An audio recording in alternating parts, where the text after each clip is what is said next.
Hey guys, it's Chelsea Messenger, and you're watching Quick Hits. I'm Chelsea Messenger, as I said, and we've got Craig Trapp who's ready to go after a nice little workout. Craig's been hitting the gym. He wants everybody to know, and he's feeling good, feeling light, feeling like some winners today. And if not, at least maybe we can give you some good information to base your bets on. Craig, how are we feeling today after your nice little workout? Good, great day yesterday. I think it would have been 7-0. For people that don't follow, I do a live show every day. I went 4-1 yesterday. Then my best bets went 2-0. The only play we talked about it yesterday was the Angels. I had the Angels as an underdog.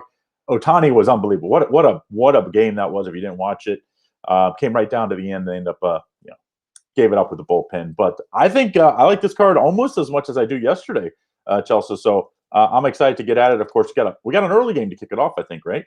Yeah, we have the Reds game going on, which I'm not going to be able to watch because it's always blacked out. Thank you, MLB, for Yeah. never letting me watch the Reds or the Braves on my MLB app that I've already paid money for.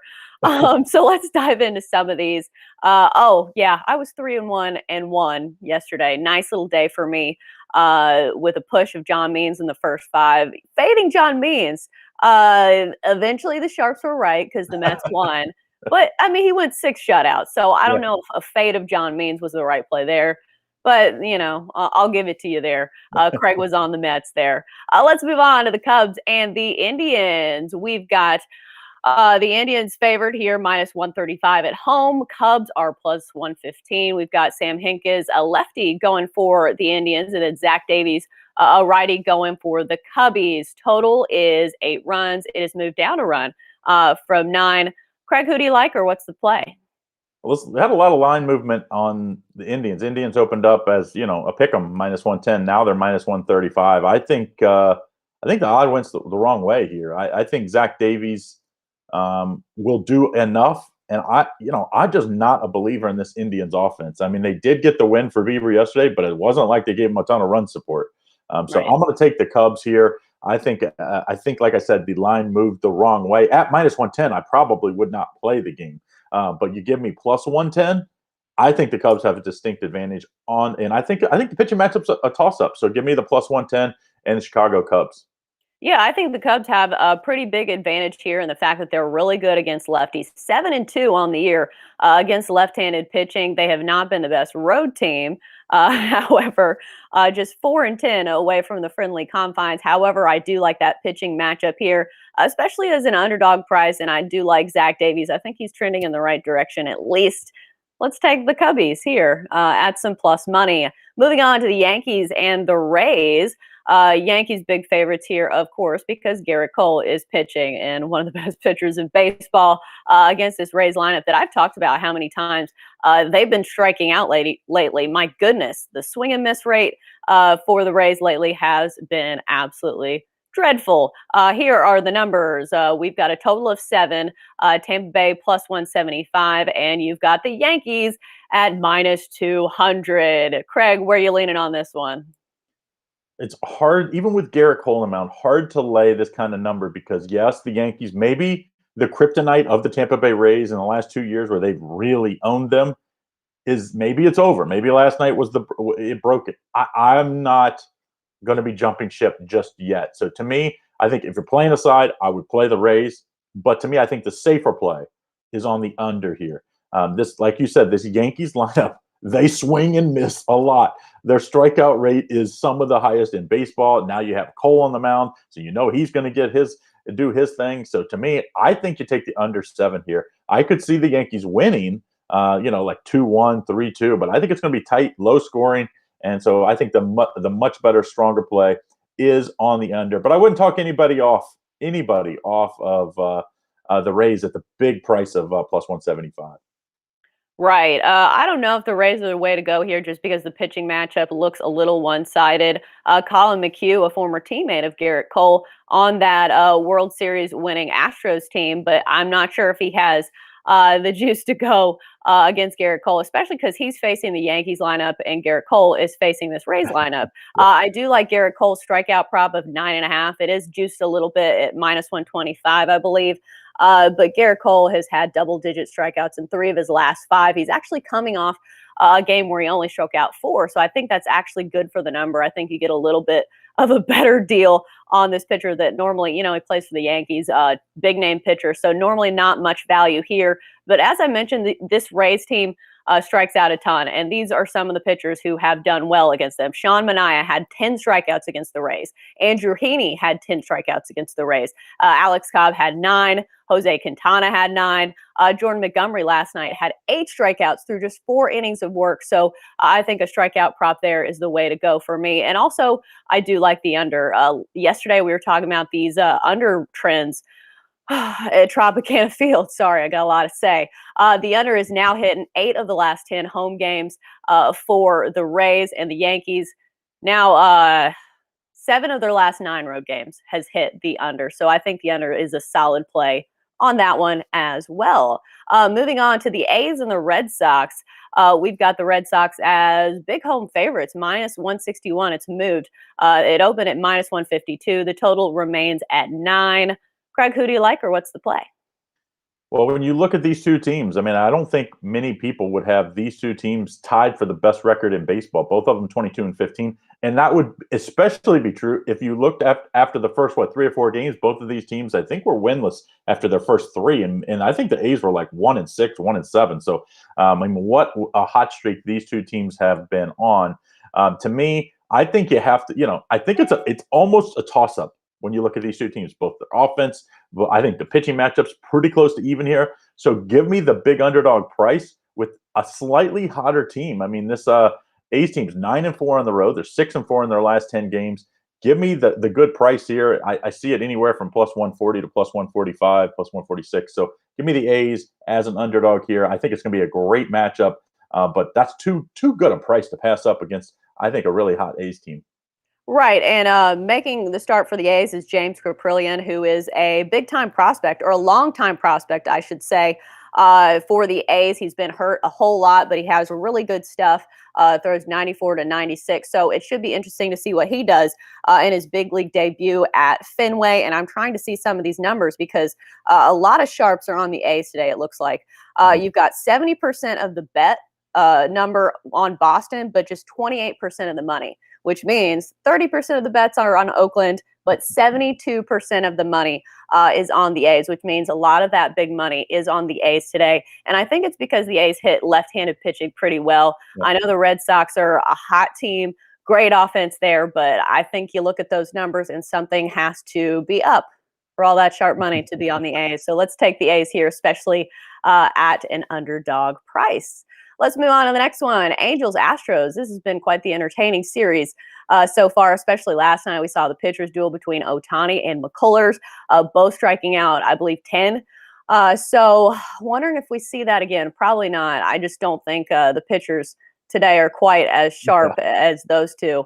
I'm trying to scroll down to see the numbers. All right, we've got Houston minus 135. Total is 8.5 runs. Craig, who do you like? What's the play? Yeah, no offense yesterday. You know what I like today? Offense. I mean, the A's, if you look at the numbers in baseball, they're way down, but the Angels, I said the A's, I mean the Angels. The Angels are one of the teams that's not the case, mostly thanks to Mike Trout and how great he has been. I like the over here. I think at 8.5, it's a steal. I expected this to be 9.5. So I like the over 8.5 here. Like you said, I don't think both of these lineups will be glad that yesterday's starters are not on the mound today, and they'll take advantage of it. Houston is a hitter's park, usually is what I think, at least historically since it's opened. So I like the over 8.5 in this one. I think a big bounce back day for the offenses. Yeah, and I especially like the Astros against left-handed pitching. Heaney is coming off that really good one where he struck out 10 against the Rays, but the Rays are a very strikeout potent, or a strikeout I'm trying to find the word. They strike out a lot, basically. And we've got this Astros lineup that overall top 5 in OPS, and they're really good against lefties as well. All season long, they've been killing it against lefties. They're hitting 273, which is best, 4th best in the majors against left-handed pitching, and you've got a lefty on the mound for the Angels. I also like the Astros bullpen just a little bit better than the Angels bullpen as well, so I will be taking the Astros on the money line. Let's move on to, is that it? We're only doing 4 games, right? Yeah, that's the last one. I will say, Chelsea, when you look at it, if you're just it's 12:20, so we got 15 minutes of the Reds game. I do like the Reds run line, and I think there's an interesting late game. I just want to mention. I think that Seattle Dodgers game. Obviously, Dodgers huge favorite -250. They had to struggle to win last night. I think there's some value taking Seattle as the big underdog tonight. So just want to mention that in passing. I think there's a little value. Well, anytime you can get +220, +230, there's a lot of value, let's be honest. There's a lot of value because you only have to win one of these three every series if you're betting these kind of into these kinds of numbers. So I think Mariners could pull the upset tonight in that one as a big dog. So and I also think the Reds on the run line is a good play to start early. So just wanted to mention that before the Reds game started. And then we can go to the NBA if you want.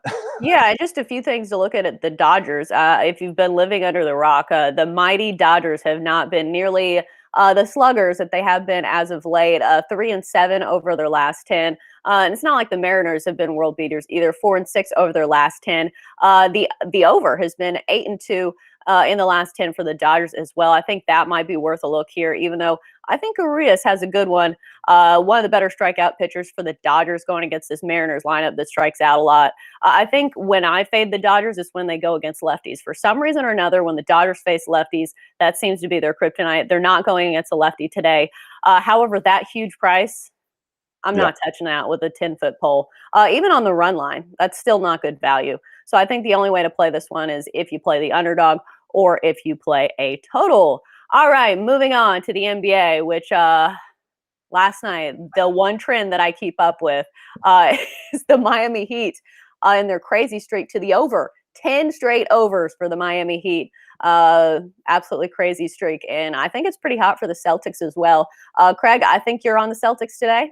Yeah, the Celtics Cavalier. This is 8 o'clock game tonight. Cavaliers, a big underdog, 9-point underdog at home. Total 219.5. So pretty low total for a Celtics team that, I mean, as hot as the Heat have been, as on the over, so is the Celtics. Celtics 7 of their last 8 or 8 of their last 9. I forget the exact stat. So they've been on a ton of overs.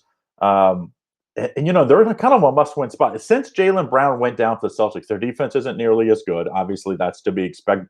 But their offense, they're playing even faster and scoring at a higher pace, which makes no sense, but that's the truth. Celtics -9. I wouldn't touch that with a 10-foot pole, but I do like the over 219.5 as our free NBA play today. A bonus play, Pelicans at the Mavericks. I think the Pelicans +9 is a pretty good play. Even with Zion down, they've been really good. 8-2 overall their last 10, and I think 2 or 3. I think it's 2 of those were winners against the spread without Zion. So I don't think that'll be a worry in a Mavericks game. That I think they want to win, but they just need to stay healthy. So I don't think they're going to be putting Luka on ridiculous minutes just to cover this double-digit spread for us. So I like the Pelicans in that one. So, but better play is on the Celtics in that over, not Celtics, over in the Celtics game. Yeah, and there's some crazy trends for the Pelicans as well. Not only have they covered in 8 of their last 10, the under has hit in 9 of the last 10. So it almost seems like these trends are the exact opposite as you would think, just because the Pelicans traditionally, I feel like, have been an over team. They can score. They do not defend the three-point ball well, which usually bodes well for the over, but super hot to the under. So another crazy streak alive when it comes to those totals. Anything else you think better should know about the NBA today or any other baseball games that kind of caught your eye? Well, I have a best bet winner you can get over at Picks and Parlays in that in the evening action. So I like that one. Like I said, my 2 plays that I gave out earlier today were the Reds run line and the Royals. Even though the Royals have been terrible, I like Danny Duffy on the mound. So I like them first 5, and I like the Royals at -155. I liked them better when I bet it last night for at -135. It's gotten, as it always seems to do. Now with the legalization of sports, we've seen the favorites go. I mean, it seems like first click in the morning, you basically got to lay an extra 20 points every day. So this one, instead of -135, is -155. But I still like it, and I like it first 5 as well. Danny Duffy's had a pretty good year. Maybe not the last time out. I think you got beat around a little bit last time out. But if you scratch that one, he's had a good year. And the Tigers have not been good. And I know the Royals have won, 1 game in their last 10 or something. So it's not like they've been great. But, those are the other 2 plays I was looking at today. But like I said, I think today is going to be a good day. We hit on some of those. I think she's got some big underdogs today. Like I said, I mean, who would you think that the Red Sox, I mean, there was a lot of people that thought the Red Sox would be sub 500 this year. I Right, mean, for they're the sure, best team in because of their baseball. starting pitching. They have Yeah. a lot of questions when it comes to their pitching, and they've had some notable pickups that have done really well. Nick Pivetta is one of the Yep. best first five pitchers, or one of the most profitable first five pitchers in baseball. A pickup from the Phillies, who apparently didn't want him, and all the Phillies fans talk about how he's trash, but he's been nothing but good for the Red Sox. I'm not sure when Chris Sale's getting back; it might be a while. But their starting rotation, Eovaldi's been good. Yep. We'll see what Erod has. I know he's been still recovering from COVID. It's crazy that he had some of those lingering conditions Yep. from COVID, but I'll see how he does against this A's lineup because, like I said, the A's traditionally are really good against lefties. So definitely some interesting ones on the card. One other one I liked today was the White Sox in the first five. As I've mentioned, it's almost an auto bet for the White Sox in the first five.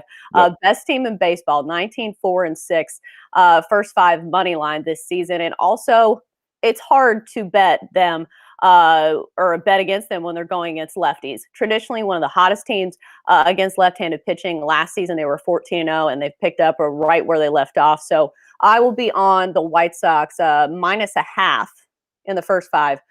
For minus 107, just because if you do a money line, I think it's minus 140. So you do have to do something to get some value there. Let's look at some of these comments. Padres, Rockies. It's a doubleheader. I normally stay away from doubleheaders. I hate doubleheaders unless I'm taking it under. Craig, do you like any of those games? I used to love doubleheaders. There was all kinds, as an expert, there was all kinds of angles to play, both in the first and the second game. But now, since they went to the 7-game format or the 7-inning format, all those trends have went out the window. I mean, you can't, none of them apply anymore because a lot of times you would be playing, oh, well, it sounds like the second game on the team that's a veteran is going to be, resting some of the starters, some of their better players, position players. Well, with you doing 2 7 innings, 14 innings, it's not that big a deal. You don't see that as often. So, I mean, all those trends and all that stuff that us experts have spent years gaining that knowledge, all out the window. So I'm like you. When it comes to a doubleheader now, unless it's the first 7, and I'm like a huge pitching guy, especially starting pitching. So when you're only going 7, it's almost like playing in the first 5-inning bet, at that point. Because you can say you're going to go one starter and the closer, most likely, if you're winning. Well, if it's Yu Darvish pitching, Yu Darvish definitely has the ability to go 7. Right. They might bring in a guy, just for the last inning. The problem I have is it's at the Rockies, Coors Field, and John Gray's pitching. And the San Diego lineup definitely has the potential to get that total of 6.5 by themselves. I will say Fernando Tatis Jr. is on the COVID list. And as is Jurickson Profar and Jorge Mateo. So a little bit of their offense will be missing in that one, which should be, a good thing if you do like the under. But I personally will not be sweating that one out. Nets minus 5, Hardenback. Craig, thoughts on that one? Be worried about that because remember when Harden came over and the big three played, the first 4 games, they weren't that great together because it takes a lot. When you don't have 2 guys, you only got to worry about 2 guys getting shots. Now you got to worry about 3 guys getting shots. Who's going to take a back seat? These aren't guys that take back seat when it comes to shooting the ball very often. So that's a worry to me. And it's also a worry, how many minutes will he actually play? LeBron, when he came back, they didn't cover. And of course, now he's back out again. But so that would be a worry there. I also see Nick talk about Wizards over the Hawks. Worry there. Bradley Beal has been out the last few games with hamstring injury. I know him and his wife are battling Bazemore for, joking about how he's, he went for all those points and now he's injured and Steph went for 49 and 29 minutes. So I don't know. I don't know what to expect with Bradley Beal. I don't know if he's going to play. So I would wait until that game time if you're going to play that game because the line will move one way or the other depending on which side you want to play. I wonder what the total is. 238.5. Yeah. Because, initial thoughts would be take the over. Yeah. Anytime the Wizards are playing, usually you take the over. But like I said, some of these trends have been the reverse of what I've thought. So you need to double check them. No, tons of overs. Yep. Yeah, the Wizards have played 3, also. 4, Two 5, of them were overtime overs. games. 2 overtime games in there in their last 5, but still, I think every game in their last 5 went over 250. Like I said, 2 overtime games in there, so that you have to go back and look and see what those would they have covered that in regulation. I'm not sure, but still, Washington plays extremely fast. But anytime I play an over with Washington, I just want Beal to play, even though they have gone over the last 2 games without him. You can't depend on Westbrook to score a lot. So I that's mean, he would beg to differ. I mean, he's if going to you shoot say it enough. He's going to shoot it enough. But hey, someone said Beal's out for sure. So I don't. It says questionable. Everything I see, but they don't have a whole lot to play for. It looks like they're going to be in the playoffs. So I don't know why you would play Beal if there's any issues with his hamstring, because they're a team that could give a 1 or 2 seed a problem if you're them if they're healthy. So someone says Hawks here.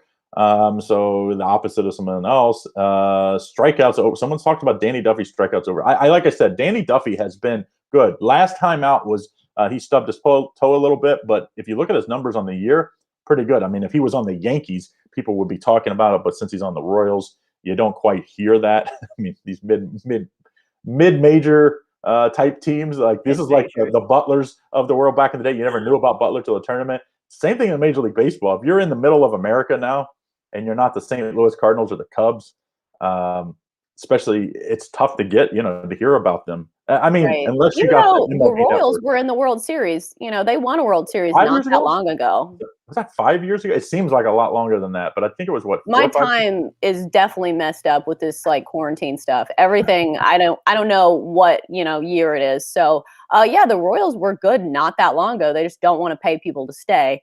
But Danny Duffy over strikeouts, just going against that Tigers lineup, definitely worth a look there. I think I'd have to look at his game logs to double check. Anything else on these comments looking juicy to you? Nope, that's about it. It was like I said, I think it's going to be a good day for underdogs again in baseball. So you might want to put you some. I know, people that go into our Facebook group do a lot of the money line parlay underdogs or money line parlay favorite. Today I would do money line parlay underdogs because I do think, especially if you're going to round robin them, I think that's probably a good day to do it. I think there's going to be some juicy ones in there today. I just feel like parlays in baseball are really hard. Oh. I'm not going to lie. I don't play parlays in baseball. I always say you better get paid off big, and that's why I like betting the underdog parlays because, if I'm going to bet 100 and I'm going to win 5,000, I don't have to win very often to do it. Right, yeah. But, if I'm betting 100 and I'm betting all the favorites today, I'm only going to win, 800. That's probably not going to do it because I'm going to tell you, you're not going to go 7-0 with favorites very often in Major League Baseball. Not in the world we live in, not in the COVID year, not the way these bullpens have been struggling this year. And the offenses are the best teams in baseball. We thought the Yankees lineup and the Dodgers lineup was going to be all world this year. Check the numbers. Not the case on either one of them. Right. And you know who loves big favorite money line parlays this year? The books. Because you know who's 3-7 over their last 10? The Dodgers. And you know how many people probably have their parlays? A lot. So I think tread lightly when you're when you're doing big money line favorites when it comes to baseball. All right. Just some housekeeping. Make sure and hit that like button so we know that you like what we're doing. If not, leave us a comment and tell us why you don't like us, or leave us your lock of the day, because there's been some good plays in the comments lately. We've got some really smart listeners and viewers. So thank you guys for tuning in. That's going to do it for us at Quick Hits. For Craig, for me, Chelsea. Thanks for all the comments, and hit that